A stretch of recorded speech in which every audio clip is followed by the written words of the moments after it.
Tax चोरी करने के आरोपी को गिरफ्तार कर लिया है। जसपुर के लकड़ी कारोबारी शाहनवाज हुसैन पर 18 करोड़ जीएसटी चोरी का आरोप लगा है, जिसको लेकर आयकर विभाग ने मार्च में रुद्रपुर में 27 जगहों पर छापेमारी की थी, जिसके बाद में आरोपी शाहनवाज हुसैन फरार चल रहा था।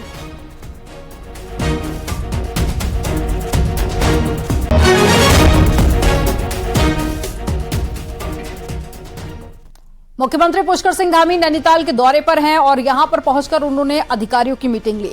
इस दौरान में जिले के साथ में मंडल स्तर के भी अधिकारी मौजूद रहे और सीएम धामी ने विकास कार्यों की समीक्षा की। कामों को जल्द से जल्द पूरा करने के निर्देश दिए और सीएम धामी ने इस बैठक में कई अन्य जनप्रतिनिधि भी मौजूद रहे, उन्होंने भी अपने सुझाव दिए।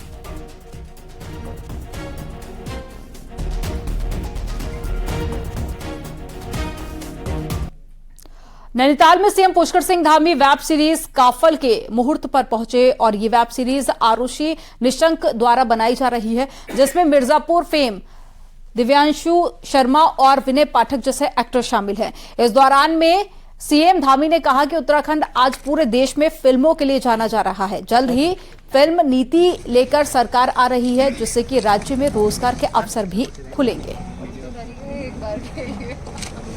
मुन्ना भैया सब फ्रेंडली स्टेट के रूप में हमको अवार्ड पूरे देश का मिल चुका है और इधर के सालों में तेजी से जो अन्य स्थानों पर लोग शूटिंग के लिए जाते थे, अब शूटिंग के लिए प्रमुख स्थान उत्तराखंड बन रहा है। हमने उनके लिए भी अच्छी व्यवस्थाएं यहाँ पर की है। ऑनलाइन उनको चाहे फिल्म की परमिशन देनी हो, चाहे अन्य व्यवस्थाएं करनी हो, सुरक्षा की दृष्टि से भी कानून व्यवस्था की स्थिति भी राज्य में अच्छी है। रुद्रप्रयाग में श्रद्धालुओं के लिए जाम एक बड़ी समस्या बनी हुई है। रोजाना जगह जगह पर जाम से लोगों को भारी मुसीबत हो रही है। रुद्रप्रयाग जिले में सिलोबगढ़ से लेकर जिला मुख्यालय तक 3 से 4 जगहों पर हाईवे पर जाम लग गया है और घंटों तक लोगों को दिक्कतें झेलनी यहां पर पड़ती हैं।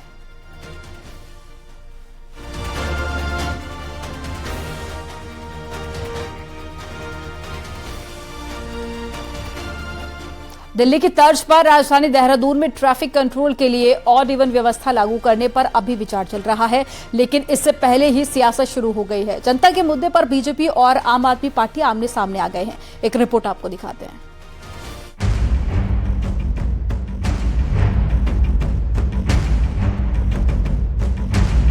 दिल्ली की तर्ज पर राजधानी देहरादून में ट्रैफिक कंट्रोल के लिए ऑड इवन व्यवस्था लागू करने पर अभी विचार हो रहा है, लेकिन इससे पहले ही सियासत भी शुरू हो गई है। जनता के मुद्दे पर बीजेपी और आम आदमी पार्टी आमने सामने आ गए हैं। राजधानी देहरादून में कोई एरिया ऐसा नहीं है जहां सड़कों पर जाम न लगता हो। त्योहारों में गाड़ियां सड़कों पर सिर्फ रेंगती नजर आती हैं। अब जाम से बचने के लिए कुछ प्रमुख क्षेत्रों में वीकेंड पर पुलिस ऑड इवन सिस्टम लागू करने के लिए जनता से सुझाव मांग रही है। इसके तहत एक दिन सम और दूसरे दिन विषम नंबर की गाड़ियां रोड पर चलेंगी। अब इस पर आम आदमी पार्टी का कहना है कि बीजेपी केजरीवाल के विकास मॉडल से सीख रही है, लेकिन इसे सार्वजनिक तौर पर स्वीकार करने से घबरा रहे हैं। दिल्ली में अरविंद केजरीवाल जी का जो विकास का मॉडल है, जो कामकाज का तरीका है, जो उनकी नीतियां हैं, जो उनका फ्यूचर के प्लानिंग है, भारतीय जनता पार्टी उससे सीखने की कोशिश कर रही, तो ये अच्छी बात है, अच्छी चीज को सीखना चाहिए। लेकिन साथ में वो उस अच्छी चीज को स्वीकार नहीं करती है अपने मंचों से, अपने टीवी डिबेट्स में। ट्रैफिक व्यवस्था सुधारने के लिए कोई तो विकल्प ढूंढना होगा, ये बीजेपी भी मानती है। इसीलिए ऐसे मुद्दे पर राजनीति के बजाय सहयोग करने की वकालत कर रही है। यातायात व्यवस्था को सुचारू रूप से करने के लिए कुछ न कुछ तो विकल्प के तौर पे व्यवस्थाएं तैयार करनी पड़ेगी।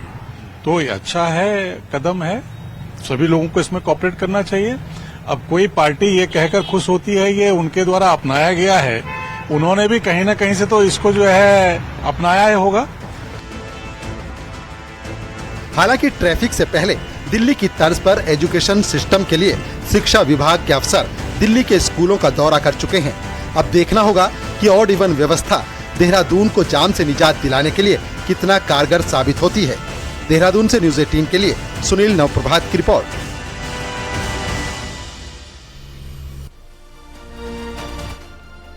यूपी के पूर्व सीएम अखिलेश यादव अपने निजी दौरे पर उत्तराखंड पहुंचे। बताया जा रहा है कि अखिलेश यादव कुछ दिनों के लिए पौड़ियाला जाएंगे। वहीं गठबंधन को लेकर अखिलेश यादव ने कहा कि हम अपनी विचारधारा को लेकर किसी भी प्रदेश जा सकते हैं और इससे किसी को कोई परेशानी नहीं होनी चाहिए। साथ ही गठबंधन को लेकर कहा कि गठबंधन अपनी जगह पर है, अगर किसी को समाजवादी पार्टी की जरूरत होगी तो अच्छी बात होगी।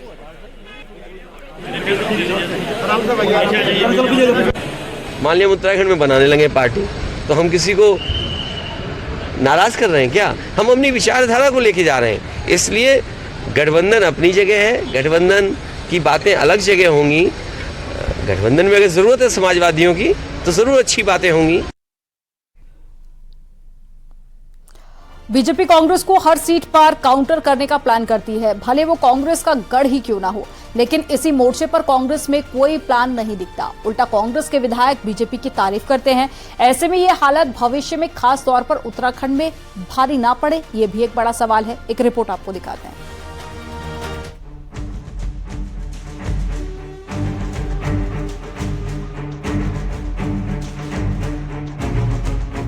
हर दिन हर वक्त बीजेपी चुनाव के लिए तैयार रहती है और हर वक्त तैयारी करती है। ये दावा बीजेपी संगठन के बड़े बड़े नेता करते हैं।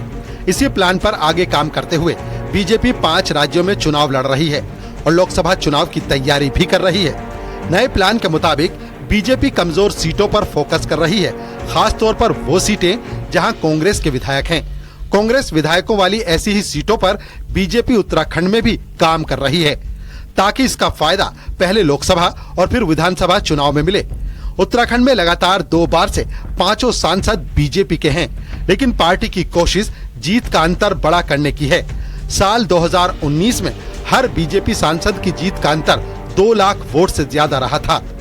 जब पॉलिटिकल पार्टी में हम लोग प्लान बनाते हैं तो ये जरूर देखते हैं कि हम कहाँ कमजोर हैं और उस कमजोरी को कैसे दूर किया जाए। इस बार पूरा फोकस हमारा पार्टी का यह है कि जो हमारी हारी हुई सीटें हैं उनको कैसे जीता जाए। एक तरफ बीजेपी कांग्रेस को उसकी जीती सीटों पर कमजोर करना चाहती है, तो इसके उलट पहले राष्ट्रपति चुनाव में कांग्रेस के एक विधायक ने क्रॉस वोटिंग की, तो प्रधानमंत्री नरेंद्र मोदी के पिथौरागढ़ दौरे के बाद धारचूला और लोहाघाट के कांग्रेस विधायकों ने उनकी तारीफ करके पार्टी को असहज किया। अब इस हाल में बीजेपी के प्लान को काउंटर करना आसान नहीं है। हालांकि central election committee member Pritam Singh की माने तो कांग्रेस मेहनत करके अपनी पोजीशन बेहतर करेगी। राजनीति में जब हम चुनाव मैदान में जाते हैं तब कई बार ऐसी परिस्थितियां पैदा हो जाती हैं कि हम चुनाव जो है पराजित हो जाते हैं, लेकिन ये बहुत लंबे समय तक चलने वाली प्रक्रिया नहीं है। लोकसभा का चुनाव जीतने का भी काम करें, उसके बाद 27 का जो विधानसभा चुनाव होगा उसमें मजबूत प्रत्याशी उतार करके भाजपा को परास्त करके हम राज्य के अंदर फिर से कांग्रेस का परचम लहराना चाहते हैं। राजनीतिक पार्टियों का पहला टारगेट चुनाव जीतकर सरकार बनाना होता है, पर कामयाबी उसी पार्टी को मिलती है जो ग्राउंड पर प्लानिंग के साथ काम करती है। ऐसे में बीजेपी को काउंटर करने से पहले जरूरी है कि कांग्रेस अपने विधायकों और नेताओं को कंट्रोल में रखे। न्यूज़ 18 के लिए देहरादून से दीपांकर भट्ट की रिपोर्ट।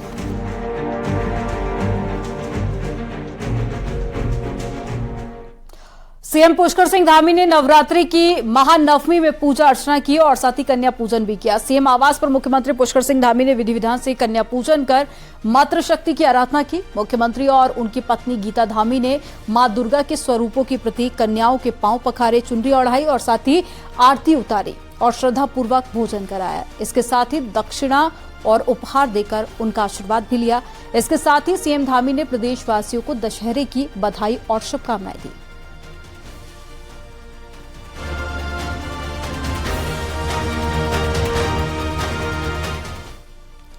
सीएम पुष्कर सिंह धामी कुमाऊं के दौरे पर हैं, वहीं सीएम उधम सिंह नगर के नानक मत्ता पहुंचे, जहां पर सीएम दुर्गा पूजा महोत्सव में शामिल हुए। इस दौरान सीएम ने कहा कि पूरे राज्य में दुर्गा पूजा की रौनक है। वहीं सीएम ने मातृशक्ति को नमन किया और कहा कि माता बहनों के आशीर्वाद से सब संकट दूर हो जाते हैं।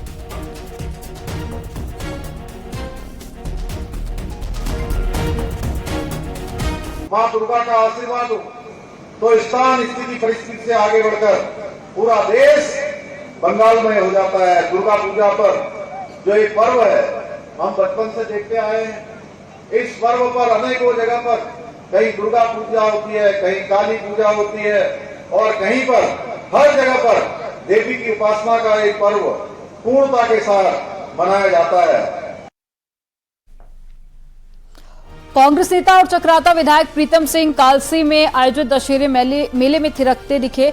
उनके साथ में जौनसार बावर के लोक गीतों पर स्थानीय लोग भी थिरके। प्रीतम सिंह ने स्थानीय लोक नृत्य किया और थाप पर थिरकते हुए नजर आए। मेरा सामने वर्मा जी शूटिंग होते हैं, कितने आप नजर आ रहे हैं।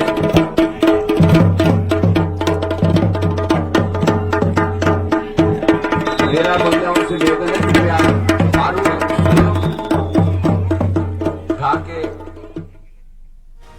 आपने रामलीलाएं और अभिनय तो बहुत देखे होंगे, लेकिन आज आप एक ऐसे नेता को अभिनेता के रूप में देखेंगे तो कह उठेंगे। देखिए हमारी ये खास रिपोर्ट।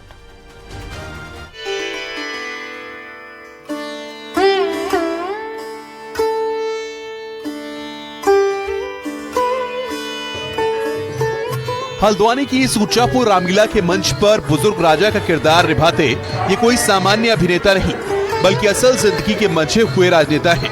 नाम है बंशीधर भगत। 7 बार के विधायक, कई बार के मंत्री और बीजेपी के पूर्व प्रदेश अध्यक्ष। भगत रामलीला आते ही जैसे राम की लीलाओं में खो जाते हैं। रामलीला के मंच पर भगत पिछले 40 सालों से तरह तरह के किरदार निभाते हैं और अब उम्र बढ़ने के साथ ही उन्होंने खुद को भगवान राम के पिता यानी महाराज दशरथ के रोल में ढाल लिया है। देखिए, मैं जिस भूमिका में भी होता हूँ, मैं कोशिश करता हूँ कि मैं उस भूमिका में बिल्कुल एकदम समा जाऊं। जब मैं दशरथ का पाठ खेलता हूं तो राजा दशरथ का ही भाव मेरे अंदर जग जाता है और उसी प्रकार से मैं अभिनय भी करता हूं और गाता भी हूं। ऐसी जब राजनीतिक क्षेत्र में आता हूं तो मैं समझता हूं कि विधायी जीवन में लोगों को चलना मैंने सिखाया, घूमना मैंने सिखाया, वो भी मैंने प्रारंभ किया। बंशीधर भगत के साथ कई सालों से रामलीला में अभिनय कर रहे लोग भी अब उनके साथ इतने घुल मिल गए हैं कि वो भूल जाते हैं कि उनके साथ इतने बड़े राजनेता मंच साझा कर रहे हैं। मंत्री जी के साथ काम करना मुझे बहुत अच्छा लगता है। इतने साल से, मैं 10 साल से, करीब 10 साल हो गए मुझे इनके साथ काम करते हुए, और ऐसा नहीं लगता कि हमारे मंत्री जी हैं, मुझे अपने राजा ही महसूस होते हैं। और जो रानी है उनको सिखाने में, पढ़ाने में मुझे मुझे यहाँ पर विगत 11 साल हो गए। 11 साल से मैं कंटिन्यूस यहाँ पर केके का पार्ट खेल रहा हूँ। और मंत्री जी के साथ खेलने में पहले तो मुझे बहुत डर सा लगता था कि मैं मंत्री जी के साथ किरदार निभा रहा हूँ, तो थोड़ा सा झिझक सी होती थी। मगर अब उनके व्यवहार के साथ हम इतने घुल मिल गए हैं कि अब लगता है कि हम दोनों का जुगलबंदी चलती आ रही है। साधु वेश में भजनों में खोए इस संत को आप साधु समझने की भूल न करें, क्योंकि असल में ये साधु नहीं बल्कि सीता हरण के पास पहुंचे रावण हैं। और इससे भी हैरानी की बात ये कि रंगमंच के मंझे हुए अभिनेता लग रहे ये साधु महाराज उत्तराखंड की तराई के मंझे हुए राजनेता राजकुमार ठुकराल हैं, जो पिछले 25 सालों से रुद्रपुर के इंदिरानगर में होने वाली रामलीला में तरह तरह के पाठ खेल रहे हैं। लेकिन वर्तमान में मैं पिछले 8-10 साल से सिर्फ 25 मिनट का साधु रावण का रोल करता हूँ। सीता हरण का जैसा आदेश होता है उसी मुताबिक भगवान राम की लीला का मंचन करते हैं। हमारी संस्कृति को लोग भूलते जा रहे हैं। हम लोग कैसे भगवान राम के पद चिन्हों पर चलेंगे? इसलिए आज शिव नाटक क्लब के तत्वाधान में या इंदिरा आदर्श कॉलोनी के अंदर ये भगवान राम का काम चल रहा है। कुमाऊं में रामलीला की रौनक है, लेकिन बंशीधर भगत और राजकुमार ठुकराल के अभिनय की हर तरफ तारीफ होती है। हल्द्वानी से न्यूज़ 18 के लिए शैलेंद्र नेगी की रिपोर्ट।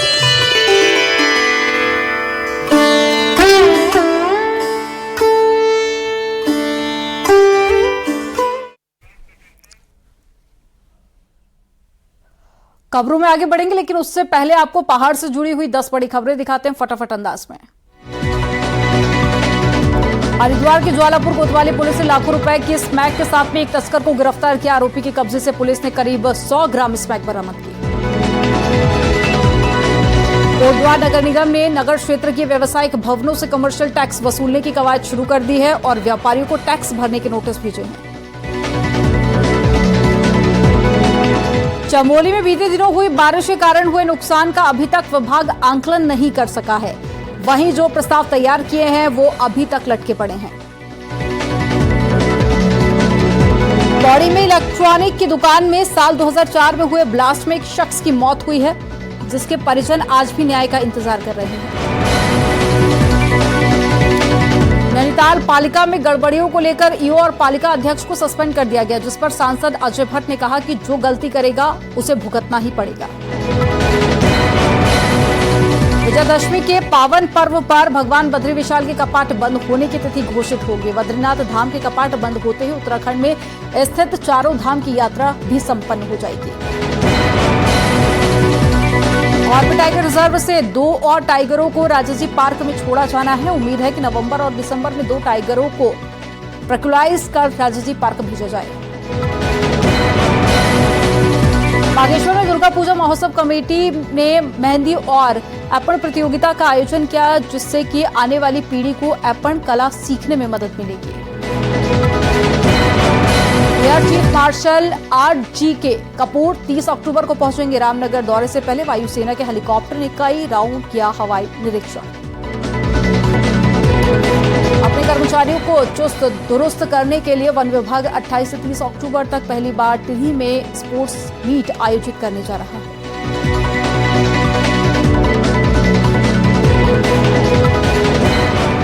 उत्तराखंड के पहाड़ी इलाकों में चकबंदी की उम्मीद जग रही है। सरकार ने चकबंदी पायलट प्रोजेक्ट में पहाड़ के 2 गांवों को लिया है। अगर ये प्रयोग सफल होता है तो पूरे पहाड़ी जिलों में चकबंदी लागू हो सकती है। एक रिपोर्ट दिखाते हैं आपको।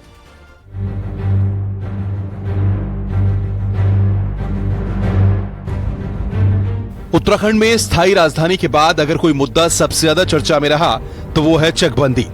असल में पहाड़ की बिखरी जोत से हो रहे नुकसान को कम करने के लिए गाहे बगाहे चकबंदी का जिन्न बोतल से बाहर निकल आता है। अब तक की सरकारों ने चकबंदी लागू करने के लिए कुछ नियम बनाए, लेकिन 23 सालों में नतीजा सिफर ही रहा। लेकिन अब धामी सरकार एक बार फिर पहाड़ी जिलों में चकबंदी की पहल कर रही है, जिसके लिए 2 पहाड़ी गाँव को पायलट प्रोजेक्ट में शामिल किया गया है।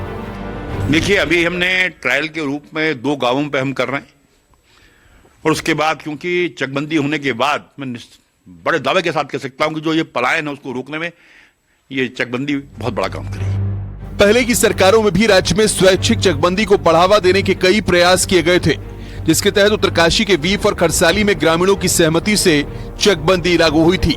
यही नहीं, उत्तर प्रदेश के दौर में 1973 में देहरादून के सलान गांव में भी स्वैच्छिक चकबंदी हुई थी। लेकिन स्वैच्छिक चकबंदी की पहल भी इन 3 गांव में आगे नहीं बढ़ पाई है, जबकि पहाड़ों में लगातार हो रहे पलायन को रोकने के लिए चकबंदी को सबसे बड़ा हथियार माना गया है। जब चकबंदी का कानून उत्तर प्रदेश सरकार ने पास किया तो तराई के क्षेत्रों में तो चकबंदी हुई, लेकिन पर्वतीय क्षेत्रों में चकबंदी नहीं हुई, और इसी कारण हमारी जो जोत है वो अनवायबल हो गई। अनप्रोडक्टिव जब हो गई तो लोगों ने यहाँ से पलायन करना शुरू किया। पहाड़ी जिलों में बिखरी जोत में खेती और बागवानी घाटे का सौदा रही है। यही वजह है कि लोग खेती बागवानी का मोह छोड़ मैदानों में पलायन कर चुके हैं। ऐसे में अगर सरकार की ये कोशिश परवान चढ़ती है तो तय है कि पहाड़ की तस्वीर पूरी तरह बदल सकती है। न्यूज़ 18 के लिए पिथौरागढ़ से विजयवर्धन उप्रेती की रिपोर्ट। उत्तरकाशी के कई गांवों में इन दिनों पांडव नृत्य की धूम है। भटवाड़ी ब्लॉक के दूरस्थ गांव कामर में पांडव नृत्य का आयोजन किया जा रहा है। ग्रामीण पांडव नृत्य का आयोजन लंबे अरसे से करते आ रहे हैं, जिसमें गांव के ग्रामीण फल, मक्खन, घी, दूध लेकर पांडव नृत्य में पहुंचते हैं और पांडवों को इसका भोग लगाते हैं। ग्रामीणों की मान्यता है कि पांडव जो अपने अवतरित यहाँ पर हुए थे, तब ग्रामीण ढोल नगाड़ों के साथ में पांडव नृत्य का आयोजन होता था। इस दौरान में ग्रामीणों ने पांडवों की पशवा के सामने अपनी समस्या रखी थी और बड़ी संख्या में मौजूद ग्रामीणों ने पांडवों का आशीर्वाद लिया था और सुख समृद्धि की कामना की थी। तभी से ये परंपरा चली आ रही है।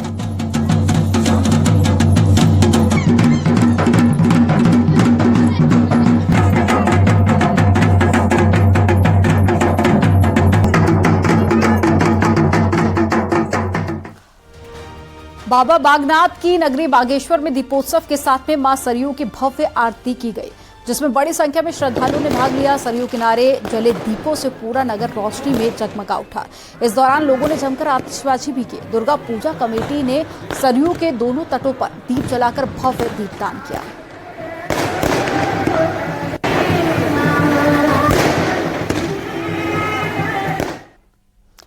देहरादून के परेड ग्राउंड में इस बार दशहरे का पर्व खास होगा। 131 फीट ऊंचे रावण को तैयार किया जा रहा है, जिसका दहन सीएम पुष्कर सिंह धामी रिमोट के जरिए करेंगे।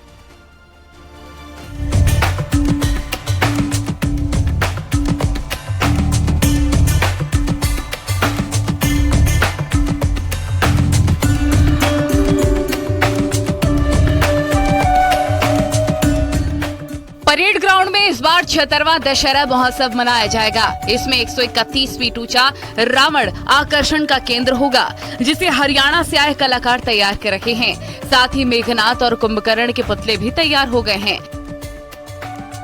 दशहरा कमेटी से जुड़े लोगों का दावा है कि इतना बड़ा रावण का पुतला आज तक उत्तराखंड में नहीं बनाया गया।